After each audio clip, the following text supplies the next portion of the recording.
Hello and welcome to the Father and Son Formula One podcast. I'm the father in the title, Graham Miller, and this is my son, Toby. Hello. Just a quick note before we get stuck in. Obviously, a lot has happened in the last week, and on top of all that, we've been to see the F1 movie because Toby came down and watched the British Grand Prix with me. Yes. So what we've decided to do is this podcast is about the Formula One Qatar Airways British Grand Prix 2025.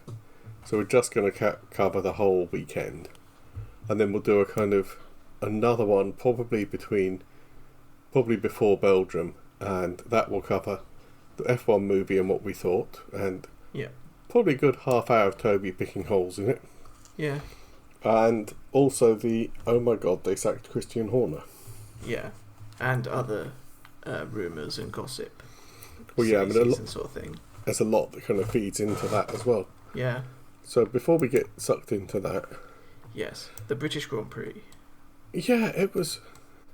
Now, it's always weird when you have one good race. You don't know if it's, the beginning of turning a corner or if it's a kind of blip. But I think pretty much the whole way through, Lewis Hamilton seemed to have the measure of Charles Leclerc. Yeah. Well, first, FP1, first of all, there were some extra people in there. Oh, big name, yeah. Well, yeah, there was Arvid Lindblad, who has been whispered about for ages because of his super license exception. Yep. 14th in the Red Bull. Yeah, I mean, bang average for the second car, especially for an F2 rookie. It's not awful. I wouldn't say bang average, considering last time out, Yuki Tsunoda was the only driver to get lapped twice. Did he not have, damage or something? Or some incident? Tsunoda? Oh, probably, but he often does. Yeah. I would not say, Also, Max was only 10th, actually. So although Lindblad was a second off Hamilton, he was only half a second off Max. Yeah. And again, with free practice, we don't know what simulations and programs they run. No, and I don't know quite what they would do for somebody like Lindblad, who this is his first time in a competitive F1 car. Yeah.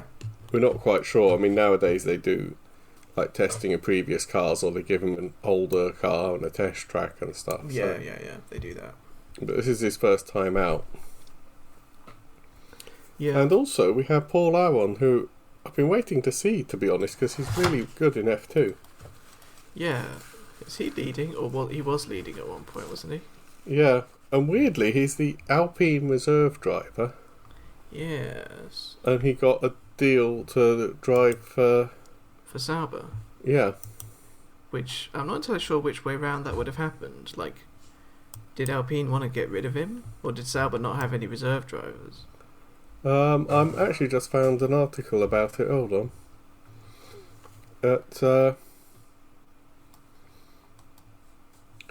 They're sharing, apparently. He might also be... it might be that Sauber don't have a reserve driver, I think. I don't know. I don't think they do. Having a look at their... Yeah, I think it's that they don't have a reserve driver, and Alpine have kind of got too many reserve drivers. Yeah. It also helps, with them, they get the opportunity to get their driver some experience, but not have to get rid of their main drivers too much. Bortoleto doesn't have to give his seat up all year because he is a rookie. Oh. I didn't know that was part of the rules. Kick Sauber only need to give up 2 FP1 sessions this season, as they are running a designated rookie in their other car in Gabriel Bortoleto. So that also extends to Hadjar, Antonelli, probably Colapinto? I think in these terms, rookie is somebody who hasn't completed a full season. Or is it the less than 3 races rule? Because the broadcast says that Lawson is a rookie, and I think that's very generous, to be honest. Yeah, I mean, you could say Bortoleto has now done more than 3 races, but Yeah, I think maybe, if this is the first full season, but then is Colapinto a rookie? Yeah. Because he's not done a full season yet, so would he be a rookie next year? It's difficult to draw the line, isn't it? Sometimes. Well, presumably they have, because it's F1 and there are rules for everything. Yes. Anyway, they wanted to get Paul Aron some experience. Yeah, he did F2 last year. He was third. Yeah. And then he's been doing... he did a Formula E race, because one of them was doing Le Mans, or was it Le Mans or something else? 6 Hours of Spa. He subbed in for Sebastian Buemi. Oh, okay, so he has had that. He's done bits and pieces. Yeah. I think this was the weekend when Gasly spun everywhere, wasn't it? What do you mean? I know he spun in FP1, but I'm just reading through the report. Oh, how do I see? I can't see. How do I see the reports? There we go. Yeah, also Paul Aron was faster than Bortoleto. Yeah. Did Bortoleto do all his laps properly, or? Yeah. I mean, I think I've just read that Aron, Bortoleto and Hadjar were the top three, I think, last year in F2. Aaron, Bortoleto and Hadjar. Yeah. Let me see the standings. Yeah, So well, Bortoleto, Hadjar, then Aaron. Antonelli was 6th last year. Colapinto was 9th. Behrman was 12th. That's quite a lot of like actual individual drivers. Yeah, I mean... Zane Maloney's the interesting one, because he was 4th. But he didn't get... Oh my god, hang on, I'm going down a rabbit hole. Zane Maloney's driving Formula E right now. Oh, okay. I mean, there's only so many F1 seats. For the team... Yeah. Lola Yamaha. Oh god, Lola again. Lola are back. Proper 70s name. Yes. I think they were one of those companies used to build chassis, and then you buy a Lola chassis and buy a Cosworth engine and go racing. That is exactly what they were, which is why you had, like, quote, teams, which were really probably just like 6 people, like Lola MasterCard. I think Lola MasterCard was widely regarded as the worst team in F1 at one point. Yeah. Sorry, I'm going to steer you back on course. Sorry, I just saw Zane Maloney driving for Lola, and I was like, hang on a second, that's just bizarre that Lola are back. Anyway. So by FP2... Yes. We had pretty much a story for the whole weekend, and it was a McLaren versus Ferrari up at the front. Yes, because it was Hamilton, then Norris, and then Norris was fastest in FP2. Yeah. With the Ferraris close behind. Yeah. Max obviously getting in there, as well the Mercedes. I mean, it was really nothing. Too hot for the Mercedes, I think, this race. Yeah. They like it cold, because they overheat their tyres. Yeah. But yeah, I'm just thinking about that rabbit hole of the McLaren suspension and how it's anti-dive. Yeah, and it stops them overheating their tyres or wearing their tyres. Which is interesting that's why they're able to go so fast. Yeah, because you wouldn't necessarily expect that to be the reason. It's the kind of modern era of Formula One, though, isn't it? Because the tyres are incredibly weak. It's not. I think people probably a bit older than me kind of sit there and grumble because it used to be, you know, your characters like James Hunt and Senna would just nail their right foot down and use their skill to go fast, and people like Prost and Lauda would work it all out. But now it's people like Piastri, who's almost an accountant. You know, kind of works out just how fast he has to go to preserve the tyres to get to the next pit stop. I will counter-argue that's exactly what Prost did as well. Oh, yeah. Prost was the professor and quoted as saying something like his objective was always to win as slowly as possible to preserve the car across the season. Because you got less chance for things to go wrong. It is actually very interesting how often that dynamic appears in Formula One.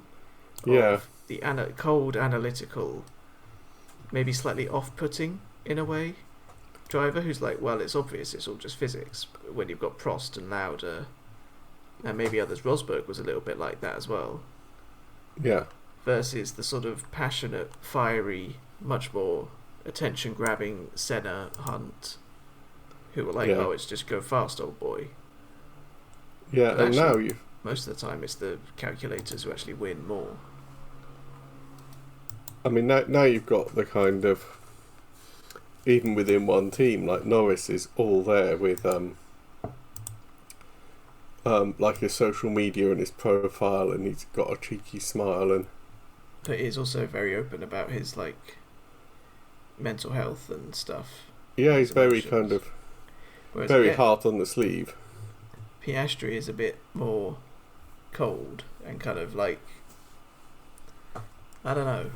Yeah, he's a bit more calculating, I think. Although in this race he did actually kind of lose it a bit for the first time. Well, no, he said that about Austria as well. He's just starting to get a bit ragged under pressure. Yeah. Which is interesting.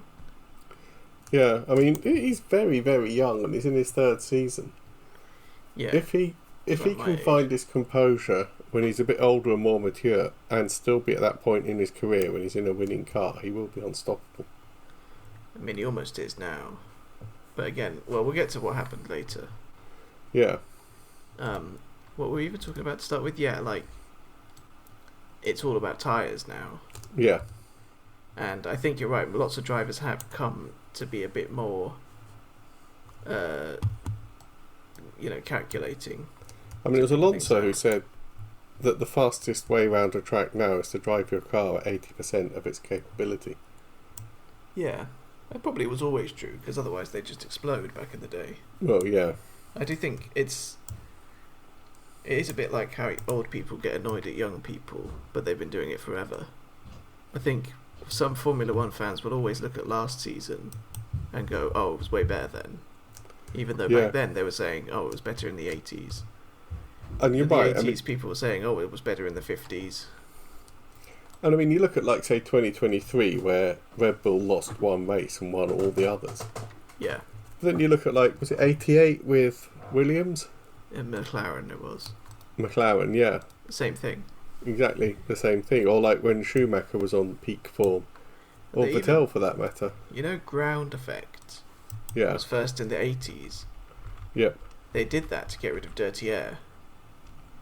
Because even back in the 80s, dirty air was actually bad enough that they wanted to get rid of it. Yeah, make it easier to follow. Yeah. So, a weird thing happened. I think it was FP3 where Behrman spun in the entry to the pit lane. And it was under red flags, I think. Yeah, I'm not quite sure what's up with Behrman and red flags. No, he does seem to not really know what they mean. He's not red-green colourblind, is he? No, because I'm sure they would come on the radio and say red flag. Or they'd change, the thingy on his dashboard. Or put a filter over it or something. Have a little R on it if he was. Yeah. But also I think he was coming into the pits. So he knew it was a red flag. He just decided to accelerate a lot in the pit lane and then end up crashing. So yeah, once again Behrman picked up a fairly huge, a 10 grid place drop. 10 grid place drop, and get this, 4 penalty points. Well, I mean, for the second defence of the year, that's kind of fair enough. But it is also 1/3 of the way to being banned, which is kind of... I mean, there's one thing that gets a really harsh penalty, and that is putting the marshals at risk. Yeah. And that's why things like red flag, safety car, etc. infringements are always really jumped on quite hard. Yeah, which is fair enough. Also, for the qualifying, we had Antonelli with a 3-place drop as a punishment because he didn't complete Austria. Because he would have been penalised. Yeah, because he wiped out Max Verstappen. Yeah.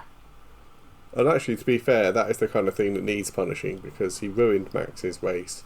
He ruined his own race, but then he wasn't around to kind of take a penalty for it. He also nearly ruined Lawson's race, and I think Hamilton as well.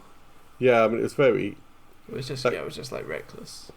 That could have been a Bottas bowling incident. He could have like clipped Lawson, bounced off Hamilton, and wiped out Verstappen. Yeah. That was the report. So yeah, that was so. We had a nail-biting Q1, didn't we? Yeah, because wasn't Hamilton quite close to the drop? Hamilton finished Q1 in 15th. Oh. Because you were sat there with me watching it, because yeah, he was like, "Oh, can I go again?" And they were like, "No fuel, come in." So he came in, and then they didn't send him out when everybody else went out and did their last flying laps. I think it was when everyone else was out doing their last flying laps that they didn't send him out. They didn't bring him. They brought him in for fuel. Yeah. I think they mistimed it pretty epically. But I mean, if Hamilton had gone out in P16 in his home race, a race that he's won 9 times? He's won it 9 times. Yeah, he was on a streak of 14 podiums, I think. Yeah. If Ferrari strategy had dropped him out of Q1, it would have been like... I know what would have happened, actually. What? That one Brazilian race where he qualified last because he got disqualified. Yeah. And he actually just won out of pure spite. Yeah. That might have happened. But also they might have lost like half their attendance for the next day. Well, there is still Norris, to be fair. Mm. Norris and Russell have got pretty... I mean, Lando had his own grandstand for some reason. Oh yeah, the Lando stand. Which kind of... Lando stando? Grando Norris? Yeah, there's got to be something in there. Grandstando Norris? Something, yeah. But yes, you're right. There was the Lando stand. And then in Q3 it was really weird because everybody was... Piastri got into the 24s just about. Yes. And everybody was like going for their last flying laps. Yeah. And out of absolutely nowhere, Max just did another one of these, "Oh yeah, I'm just dancing with the gods" laps. Which is the 3rd time he's done that this year? Yeah, he just like pulled all the stops out. He's like, honestly, Lewis used to be like that in like 2018. Yeah. He used to just pull a ridiculously fast lap out of absolutely nowhere. Yeah, I'm looking at his previous times. He's got like a 25.8, 25.3, 24.8. So he actually saved himself a second from Q1 to Q3. Well, so did Piastri. It's just that Piastri started a bit further back. Yeah. But then, Norris only gained 9/10. Russell only gained 8/10. I was looking at the So did track. Hamilton. I saw an article about the track evolution, not how it improves throughout a race, but from like 1947 up to now, what's happened to the Silverstone track. Yeah. None of it left, really. The original? Yeah. There's a couple of the short straights are the original straights. All the corners have either been added or reprofiled or moved. Yeah, yeah. But it also occurred to me, like, F1 in the 60s and 70s must have been insane.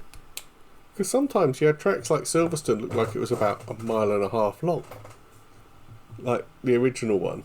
Yeah. And like Monaco is what, 2.5 miles?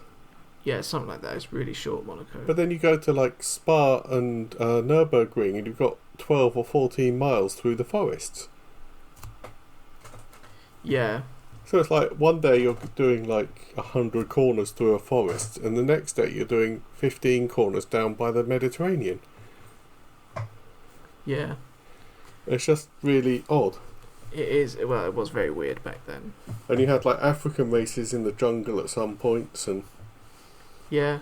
There used to be... The Indy 500 used to be an F1 race. Oh yeah, a proper American oval with banking. Because the regulations were so, I think, vague that someone looked at it and went, hang on, this American race actually technically conforms to the regs.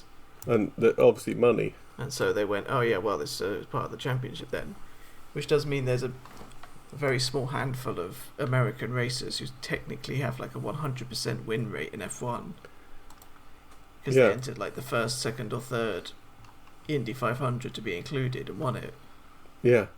And that's the only race they... Yeah, it does make the tables look really weird because some of them have like 30 or 40 drivers, but most of them are down the bottom because they only entered one race. They DNF'd the Indy 500. Yeah. It was like... And yeah. Yeah, like I say, there's like so many weird kind of races back then, weren't there? Didn't they go around like a car park in Las Vegas in the 80s? Ah, yeah, Caesar's Palace Grand Prix. Yeah. That was a rubbish race, apparently. It was just because it was a car park. It was completely flat, so it was just really boring. Yeah, original Spa, they actually went between two valleys, so it could be raining in one and dry in the other. Yeah. So, yeah, in Silverstone. Yes. As it is today.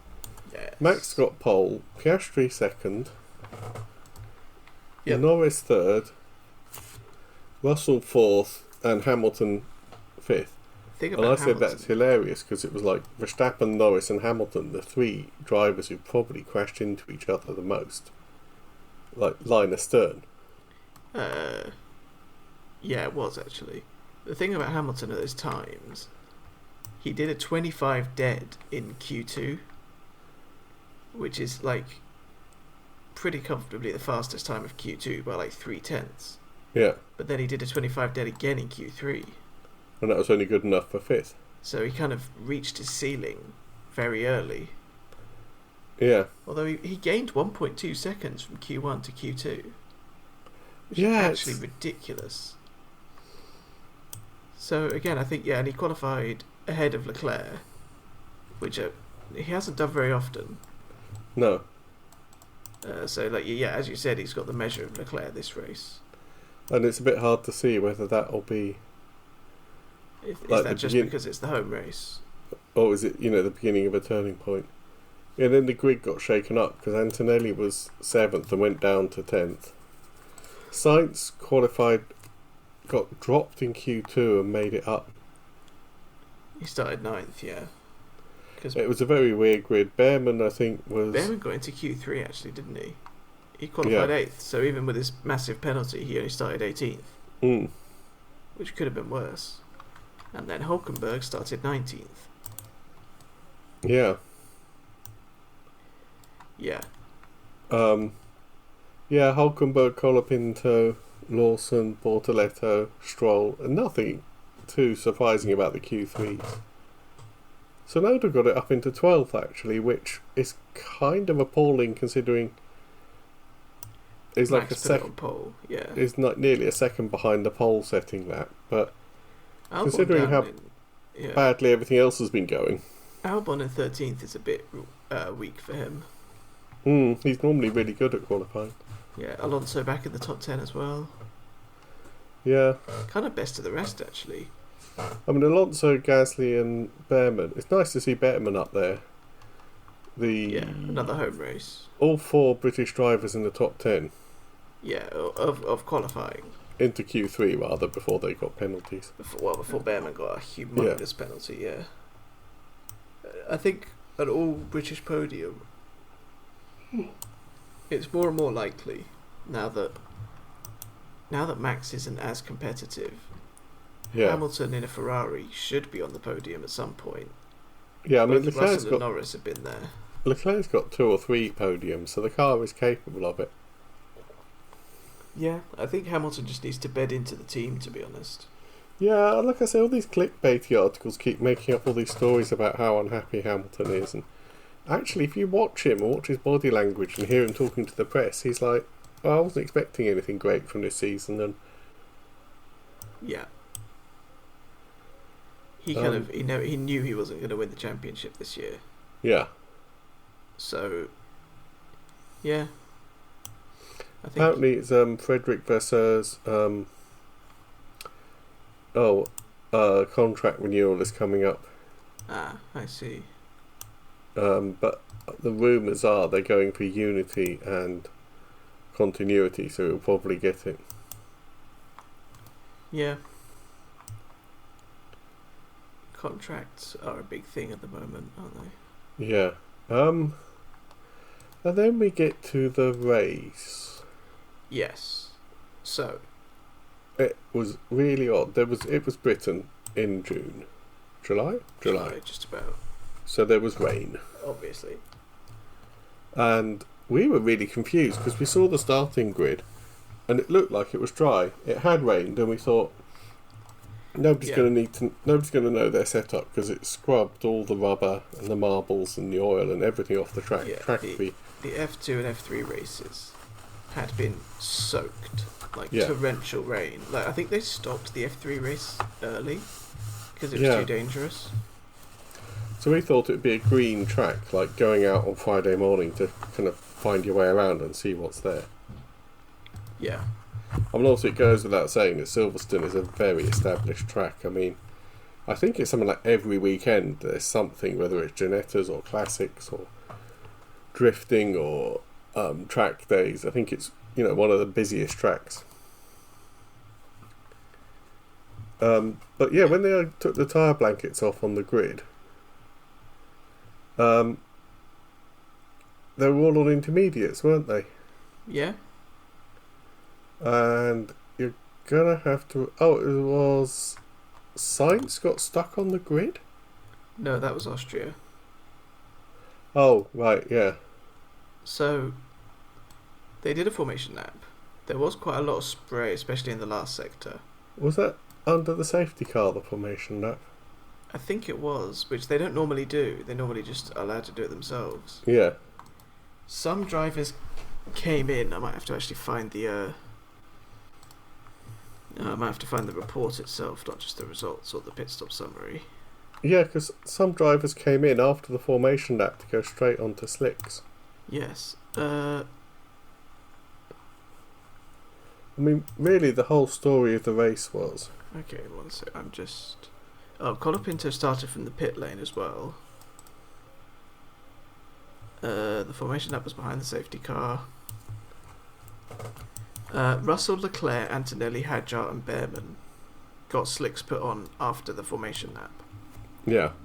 So, both Mercedes, I think that was a mistake by Mercedes. Yeah, because they took Antonelli in on really early, didn't they? They pitted Antonelli on lap 2. I don't know if that was to get him off the softs and back onto the slicks. Did they pit him? Yeah. But, I mean, the real story of it was if you came out on the wrong tyres at the wrong time, you were shedding literally seconds per lap. We were seeing cars going 2, 3, 4 seconds a lap slower. Which is the sort of story of every wet race, really. Yeah, I mean, it was absolutely shocking how much they were losing and how bad it was. And obviously at that point, if you were on a pit stop, I mean, you lose like 20 seconds on a pit stop. So it only takes like 5 to 10 laps, before that's a really bad idea, doesn't it? Yeah. I mean, it was weird for Mercedes because they did it several times throughout the race. Like Antonelli came in on lap 9. Yeah. And then Russell came in on lap 10 and you think, guys, you've got 2 cars. Send one out, get some data back. And then when you've got the data, decide about the other one. Yeah. So it started raining about lap 13, wasn't it? Well, firstly of all, Colapinto got stuck in gear in the pit lane, and he couldn't move away, so they just retired him on like lap 2 or something. Yeah. Which was sad for him because he didn't even get a chance really. Lawson crashed into Ocon, so he was out. Bortoletto spun after that VSC, broke his car, drove off, but then stopped again. That was lap 6. Yeah. No, Bortoletto did 3 laps, it says here. Bortoletto stopped, meaning that another VSC was called on lap 6, it says. Oh, okay. Anyway, yeah. Piastri overtook Verstappen. Leclerc pitted early, but he just was stuck out of the points for the whole race. He was like really struggling. He was never on the right tyres. Yeah. Really bad race. Antonelli pitted on lap 10 to get inters, because that's when rain roughly started. I think they all dived in on lap 14. Yeah. That's when the safety car came out because it was wet and they wanted a. It's the spray that's the problem. Yeah.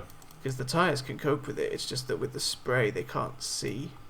So that's why you got Isaac Hadjar on lap 17, just piled straight into the back of Antonelli.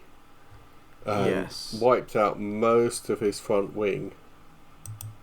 And also damaged Antonelli's diffuser. I think he lived on for 5 or 6 laps and then retired. I'm having a look at the replay now. He rear-ended, had Antonelli, and Hadjar's wheel was off. I mean, Antonelli did keep going. Not for long, I remember that. Yeah, his back end was cut in half. Stroll, because some people I think stayed on inters the whole time, didn't they? Yeah, there was a whole batch of them, I think, including Hamilton. I think the front runners did because it was too risky. Yeah, but So then they stayed on inters. then they started getting hot and started going off because they're inters. They're not meant to run half a race. But then it rained again, so they pitted from inters onto new inters. Yeah. I think. But Stroll and Hulkenberg especially went onto softs because they knew it was going to be a short dry period and they could gain that time back on the other drivers, and they did. Yeah. Stroll was scything through the field. He was like Schumacher. Yeah. I mean, it was like an overtake every lap. It was ridiculous. He ended up in 4th. Hulkenberg went with him from 19th all the way up. And so when the safety cars happened again, Everything kind of Constantine. Yeah, because there were huge gaps. Also, a weird thing happened. yeah, Because Antonelli retired, by about halfway through, out of 6 rookies, 5 of them retired. yeah, because it was Hadjar crashed, Bortoletto crashed, Lawson crashed, and Antonelli retired. Yes, that's He's got 4. DNS. But also, Hadjar wiped out Antonelli, which is kind of, it's not, I'm It's a not saying 2-for-1. it's all the rookies' fault, it's just like one of those. Behrman came in 11th, Yeah, he actually survived the race, to be fair. which is, it was that kind of race, it was like, who's going to survive? Truly it was, yeah. Which is also, I mean, you have veterans like Hulkenberg and Hamilton and Alonso doing better. Yeah. So there was a safety car.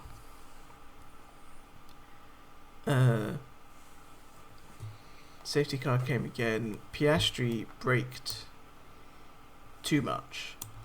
Yeah. So what happened is the safety car lights went off very late in the lap. Yep. So when the safety car lights go off, the safety car drives away. But because it's such a slow car relative to the F1 cars, that means that the lead car has to slow down Yep. to let it go. So it slows down, backs the pack up, and then it goes once the safety car's in. Yep. Or once it's ahead enough anyway. But because it did it so late in the lap, Piastri slowed down a lot to let it get away in time. Yep. He didn't have much space. So he braked 60 psi of pressure or something like that. Yeah. And he slowed from like 150 miles an hour down to like 50 Ooh. on that end of that straight. Yeah. Verstappen sort of overtook him, Yeah. kind of by accident. There's been so many opinions about this move. At the time, Piastri was leading and Verstappen was second. Yeah. And the key thing is that the lights went out. So that means that, in effect, Piastri's car became the safety car. Yeah. So he didn't have to stay within 10 of the safety car, which is the rule of 10 car lengths. Yeah. But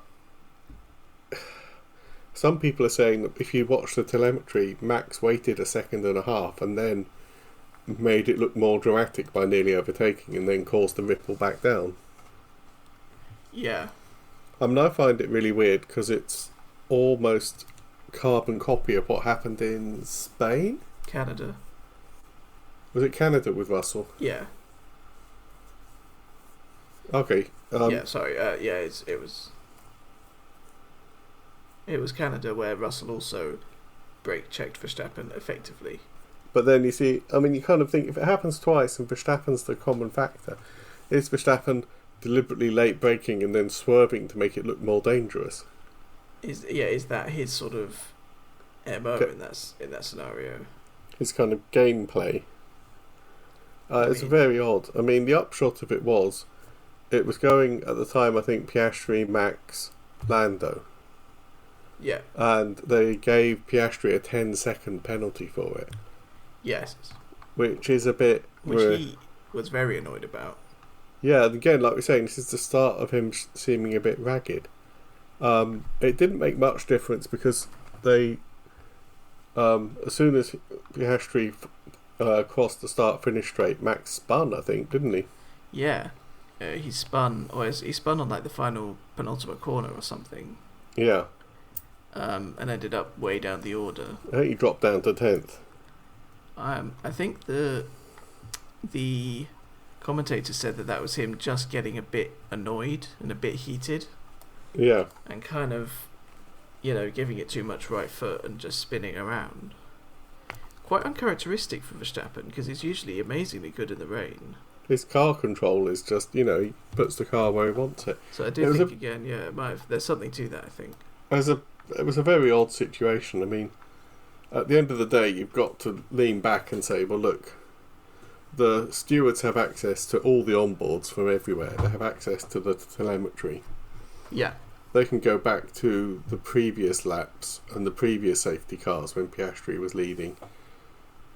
And they could see how much he braked and how hard and what speed he scrubbed off. And, they can tell. I think the other thing that people were saying is 10 seconds seems quite harsh. Yeah. Because whether Verstappen in a similar circumstance deliberately drove into Russell or whether he let his car drift wide again back to his car control, so he kind of tapped wheels. Yeah. Kind of colliding with another car because you're annoyed with them. Well, Sebastian Vettel did that back in Baku 2017. Yeah. And he got a drive-through stop, actually a 10-second stop-go. Which is the worst they can do before they black flag you. Pretty much. It's a 30-second penalty. So, arguably it's not sure if necessarily it's Piastri's penalty being too harsh, or if it's just they're being very lenient to Max in that moment. Yeah, I mean, I think Max was bright enough that it didn't look like he was deliberately using his car to attack Russell's car, but no. But I think also Rosberg in that moment said, "Oh, he should just be black flagged." Yeah, which is always kind of funny that he was just. But then back to this race, you get the age-old. I mean, actually, you're right. This has happened back when it was Senna v Prost. Everybody was like, "Well, it's a French organisation; they're just biased against Senna and pro Prost." And now you've got this kind of narrative because what that 10-second penalty did was effectively handed the race win to Lando Norris at home. Yeah. Which is like, are they for the British or against the British, the FIA? Yeah. What do they sort of... I mean, everybody feels wronged by the FIA all the time. Yeah. Like, Alonso's constantly making snide comments about, oh, if you're not British, then the FIA they'll penalise you, but if you are, you won't. Yeah. It's like, obviously Alonso would say that, given that he's been almost at war with the British for like his whole career with Hamilton. I mean, Alonso's career is really one of like not exactly wasted talent, but unrealised talent, I think. Yeah. I think years ago they did a survey of all 20 drivers on the grid. Anonymous survey of who's the most naturally gifted, like actual driver who's got the best car control. And anonymously, I think 13 or 14 said Alonso. Yeah. And including these are like Alonso, to be fair. Well, almost certainly. Like I say, it was anonymous, but... Yeah, I can see a lot of them saying that. I wonder nowadays who they would say. Probably Max. I don't know, because I think you look at, like, Hadjar and Behrman, they're going to say Hamilton, aren't they? Yeah, but I think it would be Hamilton or Max would be the top two. I think two. In the current season, you look at Max's last 2 or 3 seasons, Max's ability to extract more performance from a car than was ever really there to start with. Yeah, I mean... And his ability to just place the car exactly where he wants it on the track, any conditions. Most of the time, yeah. Yeah. I think this season, Max could probably have qualified P5 at Britain in like a Renault Clio. Yeah. So yeah, I think probably they would say Max. But anyway, So Norris got the virtual lead. Yeah. Lots of stuff happened. Hamilton was up there. Hamilton got himself up to 4th. Yeah, he went after. It was Hulkenberg, Stroll, and Gasly were the sort of outliers in that top 5. Yeah. Stroll fell away a bit. So did actually Gasly. Sort of got in the way of like Hamilton and Russell. Yeah. Which allowed Hulkenberg to just sit in 3rd because the McLarens were up the road. Yeah. Hulkenberg was never going to chase them. Oh, this is what I said about the weird strategies and the chaotic conditions. The final race times, Norris and Piastri was 7 seconds, 6.8 apart. And then it was 34 seconds back to Hulkenberg, so they were a pit stop ahead of 3rd. Yeah, I think Piastri tried to get back up to 5 seconds in case the team got his penalty downgraded to a 5-second penalty. Yeah, but then I think he just kind of went off at the end of the race, didn't he? He just wasn't I also don't think the FIA ever want to give a race win back. No, after they don't want the fact. They don't want a race win decided in a committee room. That's what they've always said. It has happened. Yeah, but they don't like doing it.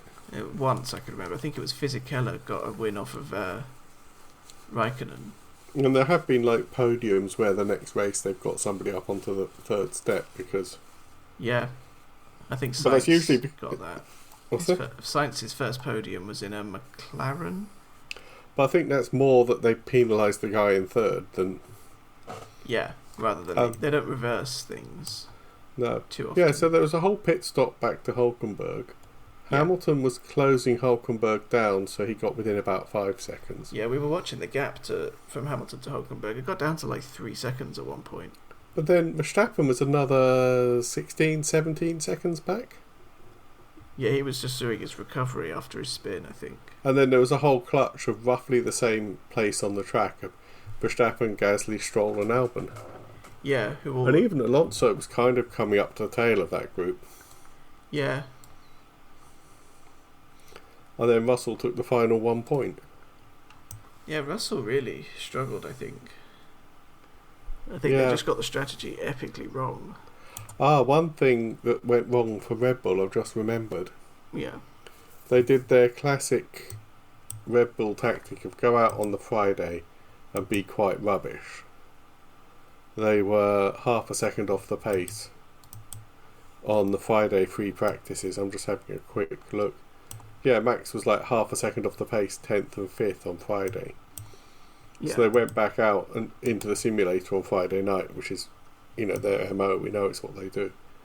And he came right up to 3rd, less than a 10th off Leclerc and Piastri, right in the mix on the Saturday morning. Yeah. But the way they did that, which was a calculated risk that didn't pay off, is they took a load of downforce off. Yeah. Now, if it rains, you need that downforce to push the car in and push the water out. Yeah, you need downforce in the rain.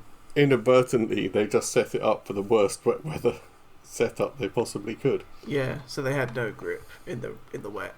Yeah. Which ultimately kind of killed their race, I think. Well, yeah, I mean, Verstappen didn't really plan on finishing nearly a minute behind the leader. Even without the spin. Well, the spin's part of the low downforce, isn't it? Yeah, especially if his tyres were cold after the safety car. Yeah.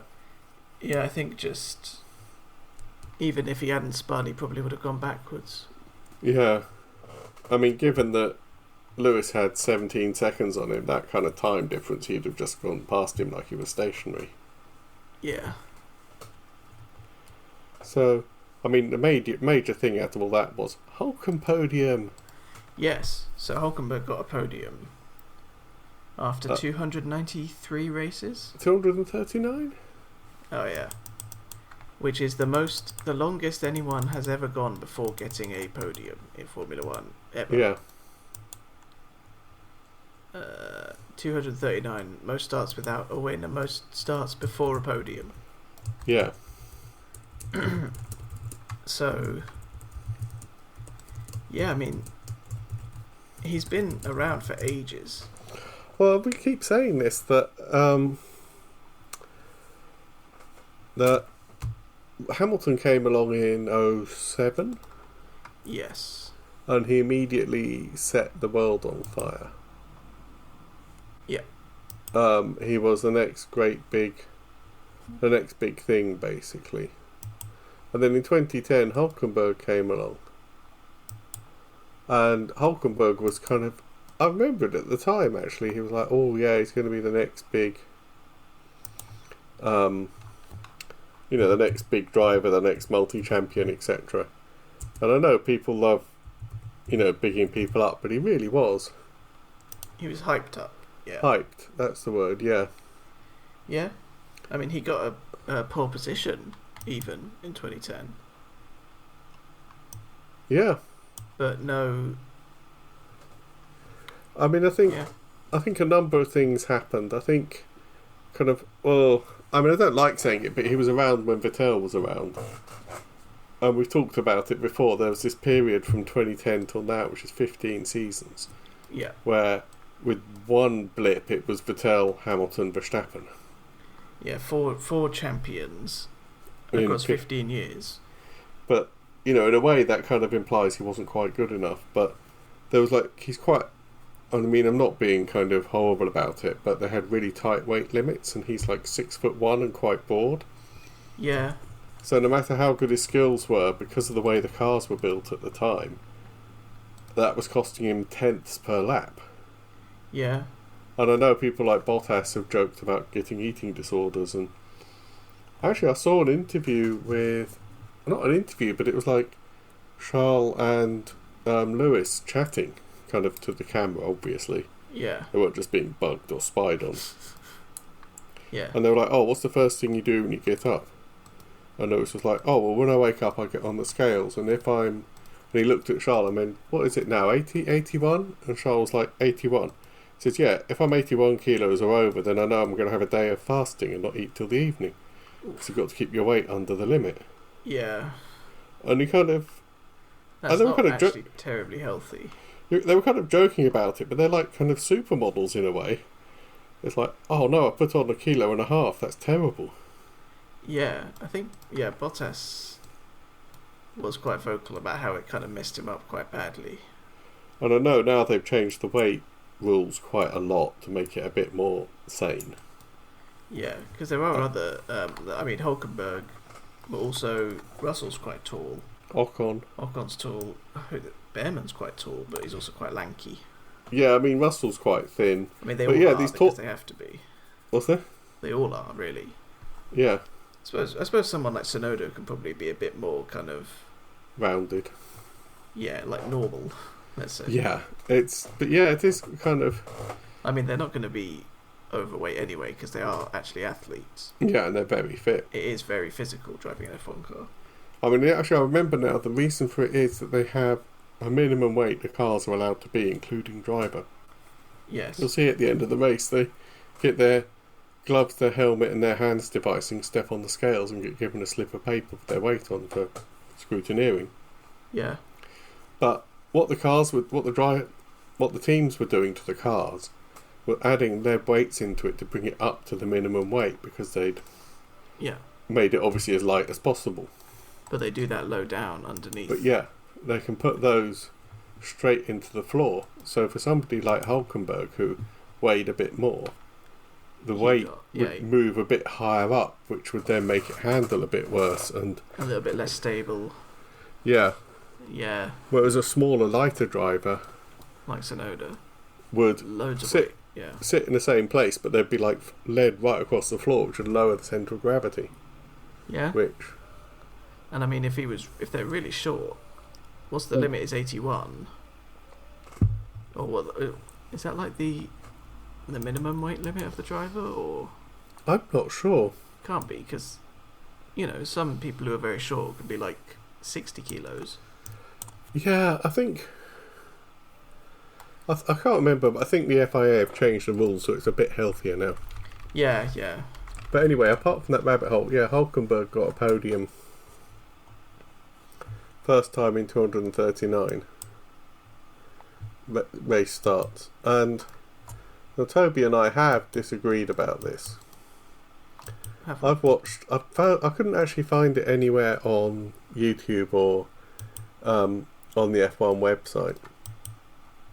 But I had a look at everything I could find. I think McLaren were being a bit weird on the podium. Yeah. Because every time for a start, again, this comes back. Hulkenberg walks out and his name is called, and he's literally grinning from ear to ear, and Sauber are going nuts because it's, P19 to podium is incredible. So it's Sauber's first podium since 2012. Yeah. Which is a pretty... Yeah. Yeah, so it's quite a big moment for them as well, therefore. Yeah. But then Piastri came out and he literally slouched. He slouched onto the podium. He raised one hand, and for a guy who came in second, because he knows he's lost his championship lead, is now from 15 down to 8, which is terrible, really.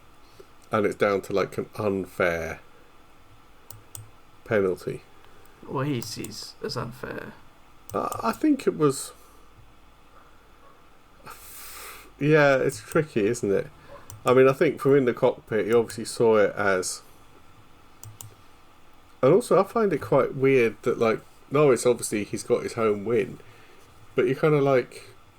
He should have been 4 or 5 seconds behind Piastri, really. It was quite weird. Yeah. Sorry, I'm just also fast-forwarding to look at the podium. But, like, obviously... Yeah, I have found a video of it, and they kind of are ignoring him. Yeah, and you'd think, like, the poor guy... Piastri, fair enough, I guess. But I'm not really sure why Norris wouldn't be kind of, like, happier for him, in a way. Yeah, and you'd think they'd both be, like, giving him... Or if they're just sort of not... I guess... kind of get the feeling Norris sometimes just doesn't really, like, think about things, if that makes sense. Yeah, and he's in total kind of, oh my god, it's my first home win. Home race win. It almost got overshadowed a bit by Holcomb podium, to be honest. I think everyone kind of assumed Norris is on top, he's going to win his home race at some point, so it's not like a big moment necessarily. No, it's not huge. Not like when Hamilton won it last year, because that could have been the last one. And I think a lot of people had resigned Hulkenberg to never getting a podium. Yeah, and also last year Hamilton was having a really struggling season. He was really out of sorts with that Mercedes. It was his first win of the year, so it was a massive thing. And also, I mean, Norris has had 8 wins and 36 podiums from 140 starts. Yeah. So in round numbers, Hulkenberg has gone an extra 100 races beyond that. It's like another 5 seasons to get his first podium. So I think if it is overshadowed a bit, he can kind of... Yeah. Yeah. But yeah, I thought it was... And I think only Mercedes and Aston Martin sent champagne to Sauber as well. Yeah. Mercedes are German. Yeah. Fair enough. Aston Martin...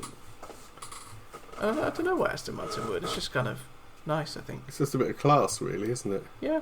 I mean, they're all... I don't think any of the drivers really actually hate each other, to be honest. No, Hulkenberg is unbelievably popular on the grid. Yeah. They all travel together. They all eat, sleep, work together. Oh, actually, that's another good point, isn't it? Oh, yeah. Max and Hulkenberg were going to fly back on Max's private jet, because, of course, he's got a private jet. I think actually Max delayed taking off for the Sauber party to end. Yeah, he said, we'll wait for him to party, because it's his private jet. He could just do that. Yeah. Which, again, is, like, quite awesome on Max's part. Yeah. You know, the other thing that kind of... I would find really odd, but... Like... I don't know, is Piastri 22, 23? He's my age, he's 24. Same year as me, but a few months earlier, so he's 24. now Norris is 25. Yeah. And they were actually showing Hulkenberg how to deal with like the podium setup, not the podium. Yeah. But like in the cool down room, somebody brought his helmet in. Yeah, I think Norris actually brought his helmet for him. Yeah. And Hulkenberg literally looked up and said, "What? Why do I need that?" Yeah. But there's a little like podium to put it on, a little plinth. Yeah. He'd never done it before. And it must be really odd to be sat in a room with two guys who are like 12, 13 years younger than you.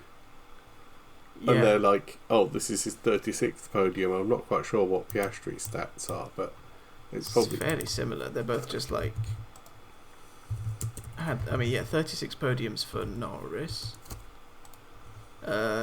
20 for Piastri. But he's only got 58 starts, not 40. Yeah, so Yeah. it's... So... I think, to be honest, with the podium things... Yeah. You can explain it as Norris is happy because it's his home race and he maybe thinks he's being a bit sort of main character at that moment. Yeah. And Piastri's obviously just unhappy because he should have won. Yeah. When both of them are sort of in their own moods, it maybe looks a bit like they're both snubbing him and it's like a McLaren thing. Yeah. But I think it's just an unfortunate coincidence, to be honest. I mean, you would have thought... I would have expected even just like a shake of the hand or a clap on the shoulder or a hug or... I think I did see Norris spray him a little bit. Yeah. Piastri was just not engaging at all. I still do think Norris should have been a bit nicer towards him. But yeah. Again, Norris is quite young.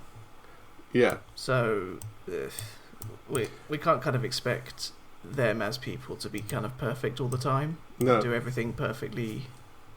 I think that is an expectation people have because they're public figures. And also, it's like when they're in the race, you know, they make an immediate decision. Yeah. You know, they're full of adrenaline, they've just come off, and then, of course, everybody watches it and they pause it and they go back over it and they go, oh, why didn't he do this? They have, like, professional drivers analysing it frame by frame in a studio. And it's the same with, like, the podiums and the interviews and stuff. Norris probably didn't even think till it was over, maybe, and then it was like, it's like when Antonelli crashed into Verstappen. Verstappen said, "I'm out, effing idiots." Yeah. But then later on, he was like, "Well, it wasn't really Antonelli's." You know, he was like quite chill towards Antonelli. I think not even later on. I think when they both got out of the car and he saw who it was, he went over and had a chat with him. Yeah. I mean, we've seen drivers go up to each other and punch each other before. Oh, I was going to say, I've seen things like last 20 years where they've just thrown helmets at each other and chucked their gloves off so they can start scrapping. And yeah. So again, if you just make a clickbait headline out of Verstappen's radio message, you're not getting the full story behind everything else. No. The very interesting thing I've heard, which I'd love to see how it develops. Yes. I mean, I know we've said that, Sauber... I think now last 4 races, Sauber have outscored Red Bull. Hulkenberg has outscored Red Bull in the last 4 races. But Bortoletto's helped. He scored some points in Austria. Yeah. But he crashed out in this race. We don't really know I think next race we'll see if the Sauber pace is kind of real. Yeah. Well, I don't think they'll get a podium, but if they could beat double points again, then that's quite kind of significant for them. Well, 2 things have happened to Sauber. Yeah. They've got Jonathan Wheatley, who was head of strategy at Red Bull.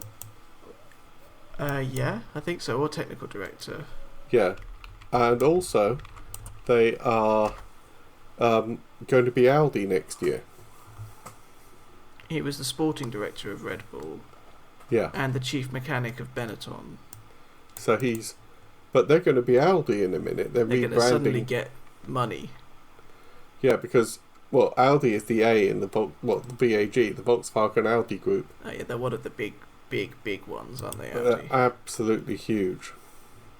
Let me have a look at German manufacturer Audi. I don't know. Their revenue in 2024 was only 64 billion euros. What, the Volkswagen Audi group? No, just Audi. Oh. The Volkswagen Audi group is fourth biggest. They only turned over 324 billion euros. Oh. Let me actually have a look. 11th in the Fortune 500. No, actually, the VAG is the largest car manufacturer in the world by revenue. Oh, I They think are number one. I think others maybe make more cars, but Yeah, by revenue, VAG is bigger. Second largest by sale. yeah, how many come because they own Volkswagen and Audi, Skoda and Seat. Let's see. Um, Audi, Bentley, Cupra, Jetta, Lamborghini, Porsche, Seat, Skoda, and Volkswagen. Oh, and also they do Ducati for motorbikes, and they do MAN and Scania for trucks. I mean, so yeah, that they're not just going to put Audi badges on a car that's coming last. The money's going to start filtering in now. Now there's an agreement to purchase it. But also, if they are still towards the second half of the grid, they'll get more development time next year. Yeah. And more money from the Audi. So they could actually, over the next, with the new regs, over the next 5 years or so, they could climb up the grid quite far. Which is a good segue into our favourite. What's going on from 6 to 9? So sixth place currently is Sauber.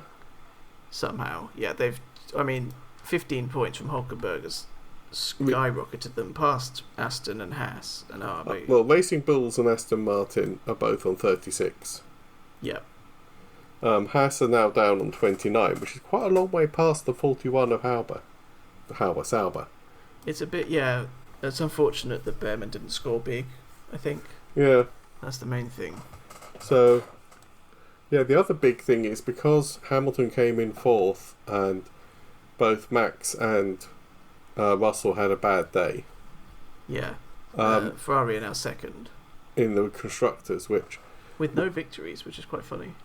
But again, you see, there's people saying, oh yeah, the wheels are coming off, they're run by clowns, but they're actually doing quite well. Yeah, individually, each race, they're being compared to the McLarens, and everyone's going, oh, they're rubbish. But nobody's beating the McLarens. And across the season, Hamilton hasn't finished below 8th, hasn't finished below 6th since Miami. Yeah. And Leclerc's picked up actually 3 podiums in the last 5 races. And 4 overall. They're both actually doing pretty well. They just need that little extra kick to really cement them beyond Red Bull.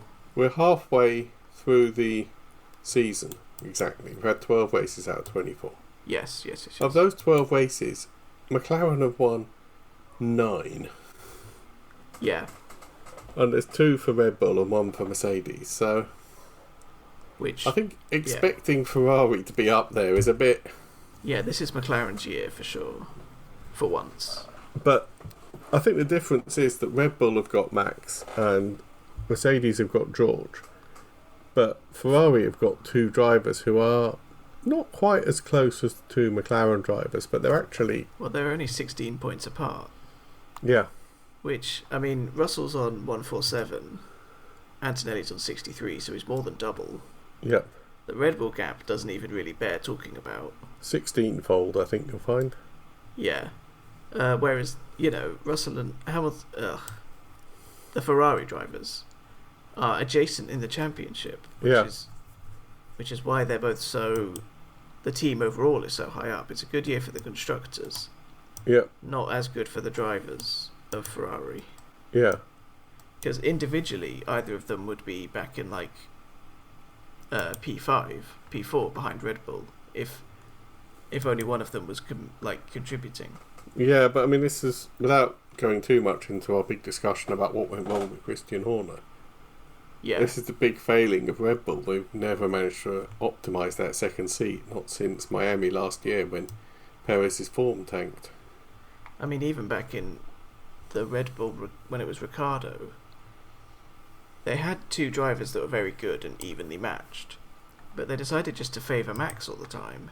Yeah. And that ultimately annoyed and kind of demoralised Ricciardo to the point where he left, and he's never really been as good ever since. No. And it kind of almost killed his career, to be honest. And we have spoken about this a lot and said, the grid is littered with ex-Red Bull development drivers who just couldn't... Yeah, but who were good as well, that's the thing. Yeah. Because Gasly and Albon And now even Lawson's doing better in the RB. Perez, if he came back, probably wouldn't be that bad.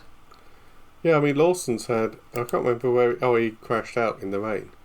But he came sixth in Austria. Yeah, in Austria, he's just like... And I don't think crashing out in the rain at Silverstone is particularly... No, we can't really kind of... It's not indicative of anything, really, is it? It's just... Because it was, yeah. But, yeah. That is the... And if Max leaves, which again, that's like a subject for another podcast... Because I think we've already been going for about an hour. And we've only actually just covered the race. We haven't talked about anything else. Yeah. But it was an epic, complicated race. It wasn't... Again, like we said, some races are kind of interesting if you're paying attention. Because it's tyre strategy and it's like safety cars and undercuts. And pit stops and, yeah. Well, not even any safety cars, just like undercuts. But then some races are just fun because they're complete chaos. And that was this was one of those, which... I think was quite good because we haven't had one for a while. Yeah, and you're kind of watching it and you have no idea. Yeah, you just sort of blink and suddenly Stroll is third. Yeah, and suddenly somebody, like I said at the beginning, somebody's just suddenly losing seconds per lap.